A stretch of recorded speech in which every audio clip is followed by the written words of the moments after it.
Ladies and gentlemen, welcome back to the analysis of YOLENO TV. I hope you're well from wherever you're watching this channel.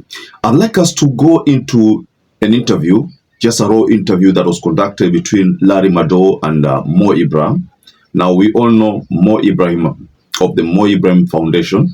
So there's a statement here concerning against Samia Suluhu, because now everybody seems to be weighing in on the issue of Samia Suluhu. I've seen a prophet, one of these pastors, deliver a statement querying the 98% that Samia Suluhu got. So many people are wondering. But on this issue of Mo Ibrahim, there's a question that has been thrown here. So if she is so wonderfully supported by the people, why then the need to do this? Why don't you have just a fair election and allow everybody? Why are afraid? What are you afraid of? You know, there's a question that has been thrown here, and this question is thrown to the CCM, that if at all Samia Suluhu was that much loved, loved to a level whereby he was going to get 98%, what was the need for shutting down the internet?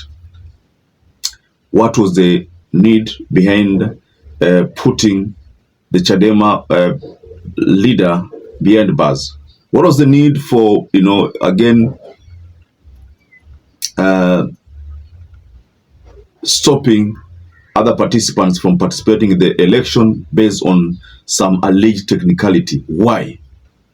So before we explore these reasons and these concerns, ladies and gentlemen, I'd like you to pay attention to what Mo Ibrahim said about Samia Suluhu. But first and foremost, ladies and gentlemen, allow me to encourage you to please support this channel by liking this video, and also don't forget to subscribe to this channel if you are not subscribed. And once again, thank you so much for that support.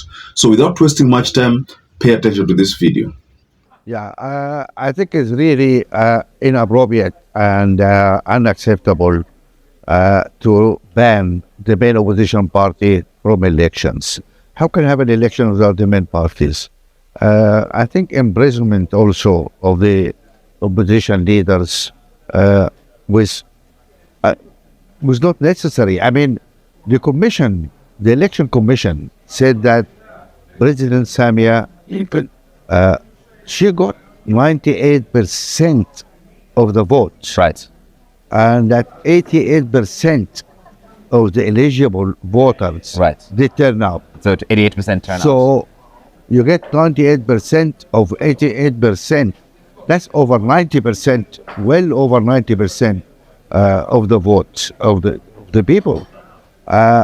So if she is so wonderfully supported by the people, why then the need to do this?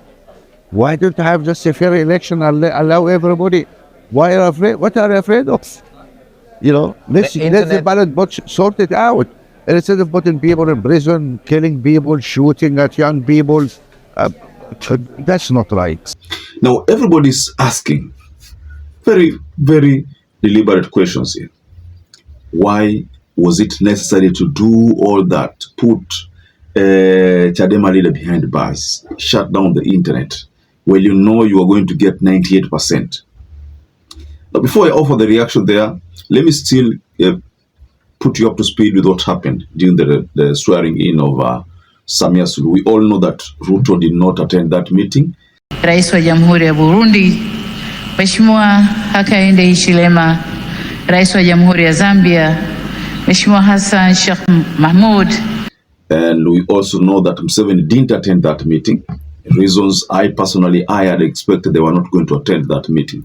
I knew that was going to happen, because even if you look at the timing of the congratulation from Kenyan government, if the electoral body gave Samia a win on Saturday, remember Sunday, Kenya had not issued a statement on the congratulations. So the statement was issued on Monday, the day when Samia Suluhu was being sworn in. So that was a very big statement being made there. It's as if the Ruto government knew that he had to congratulate Samia Suluhu, because at the end of the day, the East African community, there was no way Kithure Kindiki was going to attend that meeting, because Kithure represented William Ruto.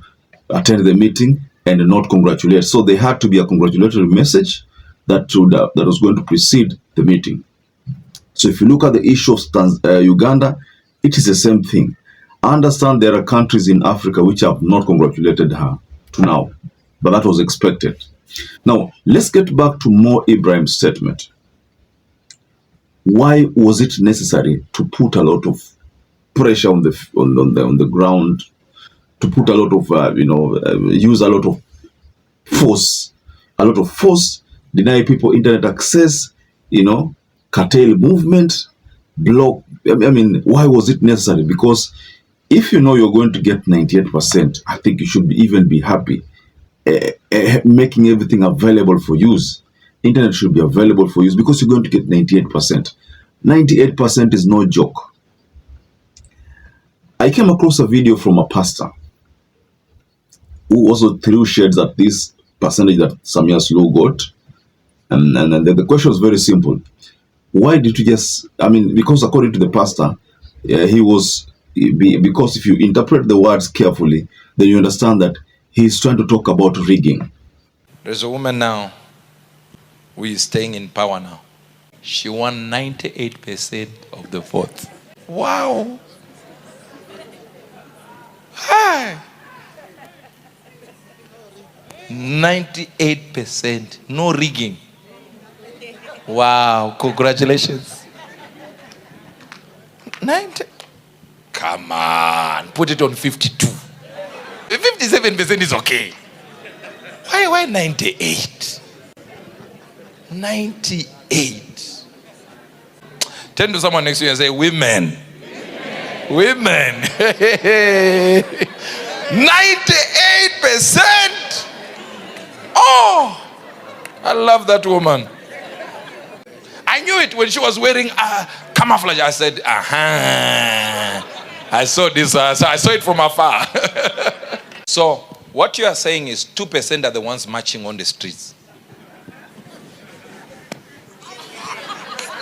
I love Africa. I really love Africa. But it is also not the will of God to move around burning things because you are angry. The problem of Tanzania is not that lady. Is she called Suhulu or Suluhu? Huh? Suhulu. Yeah. It's not a problem. The problem is the church. Let me tell you. The Bible says we should pray for the leaders of our countries. All right? So if the leader is not ruling well, the Bible says so that they can rule well. So who is responsible for politicians ruling well? The church. So if a politician is not ruling well, the problem should be laid on the doorstep of the church. That the level of rigging that was witnessed in Tanzania, unbelievable. Because according to him, he says that at least Samia would have said she got 60%, 57%. But all 98%, when an election had a lot of problem, people boycotted, a lot of tension on the streets. Is she saying that, according to the pastor, is the electoral body saying that the only 2% are the only ones who are not happy with Samia Suluhu's government? You see, that was a message which was not going to sit well with the world at large. So, to cut this long story short, people seem to believe that the win of Samia Suluhu was cooked. It was not a win that represents the will of the people. That is the main reason we find that if you carefully analyze the situation in Tanzania, people are demonstrating. Demonstrations are all over. People are not happy. And why was it necessary for such to happen? These are police who was a curtailed movement of Tanzanians who are making peaceful movements to a place. Why was it necessary to have them sit down? If at all, Samia and Apeno on 98%. That 98% is what the whole world is looking at from two angles. How comes? It's not possible. So perhaps if you're watching this video and you've not subscribed, take 1 second and subscribe, like this video, click it up again, stay safe and stay blessed.